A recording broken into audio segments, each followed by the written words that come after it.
வணக்கம் நேயர்களே, இது channel G. Welcome back to another episode. இன்றைய நிகழ்ச்சியில் சைவ சித்தாந்த சாத்திரங்கள் எனப்படும் அறிவியல் நூல்கள் 14னுள் பழமையான நூலாக போற்றப்படும். திருவியலூர் உய்யவந்த தேவநாயனார் அருளிய திரு உந்தியார். மூலை இருந்தாரை முற்றத்தே விட்டவர். சாலப் பெரியார் என்று உந்திபர. தவத்தில் தலைவர் என்று உந்திபர. பிறப்புக்கு உட்படுகின்ற உயிர்கள் அன்னையின் வயிற்றில் கிடந்தது. அவை ஒரு வீட்டுக்குள் அடங்கி கிடந்ததை குறிக்கும்.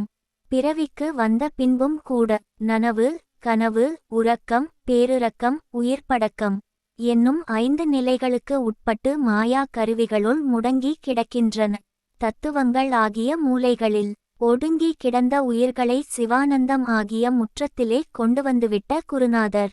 அளவிடற்கு அரிய பெருமைகளை உடையவர். முன்பு பல்வேறு பிறவிகளில் நாம் செய்த தவத்தின் பயனாக சிவபெருமானே குருநாதராக எழுந்தருளி வந்து உள்ளார் என்பதை அறிய வேண்டும்.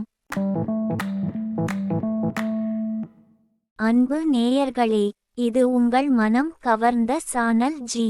உங்களுக்காக தினம் ஒரு நிகழ்ச்சி ஒலிபரப்பாகிறது. நண்பர்களுடன் பகிர்ந்து கொள்ளுங்கள். நலம் பெறுங்கள்.